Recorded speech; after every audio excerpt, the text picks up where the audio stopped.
मेरा एक दौर गुजरा है, एक दौर नहीं बल्कि अगर देखा जाए तो कई कई दौर गुजरा है। और सिर्फ ये एक शख्स के साथ मखसूस नहीं होता है, बल्कि कई लोगों के साथ ऐसा हो जाता है कि एक ज़िंदगी में कई कई दौर आते हैं। तो मेरे ज़िंदगी में भी कई दौर आए हैं। तो एक दौर था, मैं बहुत पक्का सच्चा जमाती था, तबलीगी जमात में जुड़ता था, लेकिन धीरे धीरे मैं उनसे जो है थोड़ा साइड में हो गया।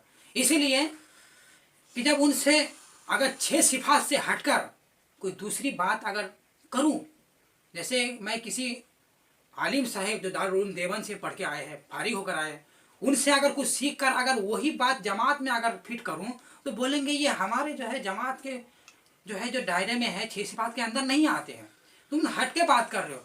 मेरे को यही नहीं समझ में आता है कि इनको 6 सिफात ही जो है ना दायरा बनाया गया हुदूद, भले वो कितना भी पुराना हो, जिंदगी भर तो आलिम नहीं बन पाएंगे, क्योंकि पहले ही बोल दिया जाता है कि आलिम लोगों का काम है, आलिम लोगों का काम है वहाँ करना, वो करना, ये करना। तो तुम लोग क्या हो, जाहिल लोग हो, जाहिल लोगों का काम है कि कल 6 सिफात हटे। तो बहुत सारे सवालात है जो मैं अपने दिल से बोल रहा हूँ भाई।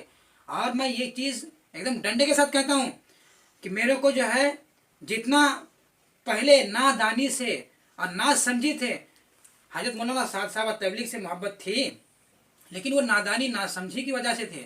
लेकिन जब मैंने पूरा उलूम को हासिल किया, बल्कि पूरा अपने हिसाब से बहुत, इसलिए पूरा बोल रहा हूँ, जहाँ तक मैं इल्म हासिल किया तो बहुत है, इसलिए पूरा बोल रहा हूँ। तो बात यह है कि मैंने शाइखुल हिंद का तर्जमा पढ़ा, उनकी तफसीर पढ़ी, मुफ्ती तकी उस्मानी के पढ़े और मुफ्ती शफी उस्मानी के पढ़े, कई कई दिगर बड़े बड़े उलमाए किराम जिनके तफसीर को पढ़ के जो है मैं ये समझ लिया कि बहुत सारी बातें जो है जमात में नहीं है और हट के बोलते हैं। जैसे बोलते हैं कि अल्लाह ताला ने नबियों को तकालीफ में देखना पसंद किया, बर्दाश्त किया, लेकिन दीन को मिटता हुआ पसंद नहीं किया। नबी को तकलीफ में देखना अल्लाह पसंद करेगा? ऐसे बहुत सारी बातें झूठी जो वाक़या सुनाते हैं भाई।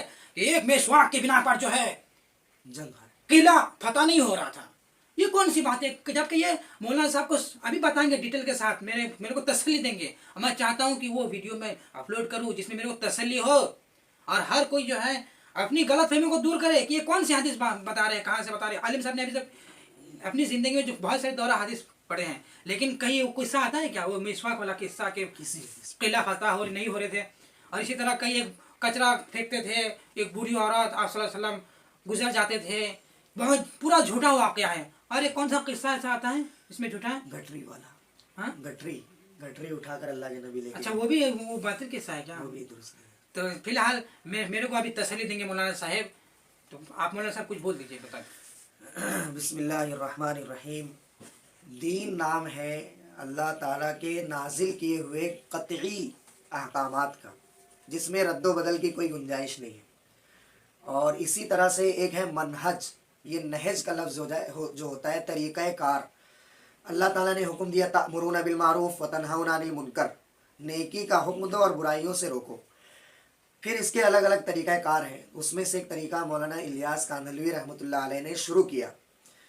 और शुरू करने के बाद फरमाया कि ये जो 6 नंबर हैं ये हमारे काम की अलिफ बा ता है, यानी शुरुआत है।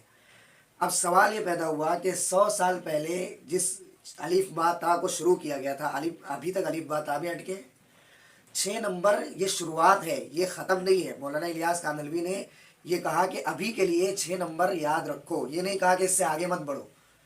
तो ये बहुत बड़ी गलत फहमी है कि जिस चीज़ से शुरुआत हुई है उस शुरुआत से ये लोग आगे नहीं बढ़ रहे, जबकि दीन सिर्फ 6 सिफात में नहीं आता, बल्कि उसमें बहुत सी चीज़ें छूट जाती है। तो एक वजाहत ये हो गई। दूसरी वजाहत ये है कि ये लोग कहते हैं कि बड़े ने फरमाया। जब इनसे सवाल करो बड़ा कौन है तो किसी अमीर का नाम लेते हैं, जबकि किसी मोतबर हदीस को ये लोग खुद खोल कर नहीं पढ़ते। और ये कहते हैं कि हमारी जमात का ये तरतीब है कि हम दूसरी किताब ना खोलें। ये इंतहाई गुमराहाना बात है। इसी वजह से अक्सर जमात के अफराद शकीली हो गए, क्योंकि उनको दलील नहीं मालूम थी ईसा अलैहिस्सलाम के बारे में क्या बातें हैं, और मेहदी रज़ी अल्लाह अन्हु के बारे में, रहमतुल्लाह अलैह के बारे में क्या बात, कुछ पता ही नहीं है। लिहाजा कोई भी आकर समझा कर लेकर चला जाता है। तो इन गलतियों के बाद करना क्या है? करना ये है कि हमें दलाइल मालूम करना है कि अहादीस में इसके बारे में क्या बात है, सही अहादीस क्या है और कुरान करीम में क्या इस बारे में रहनुमाई की गई है। ख़ुद से कोई फ़ैसला करना ही गुमराही का दरवाज़ा खोलता है। اور کسی بڑے امیر یہ کوئی دلیل نہیں ہے، کوئی کچھ بھی کہہ سکتا ہے، بہت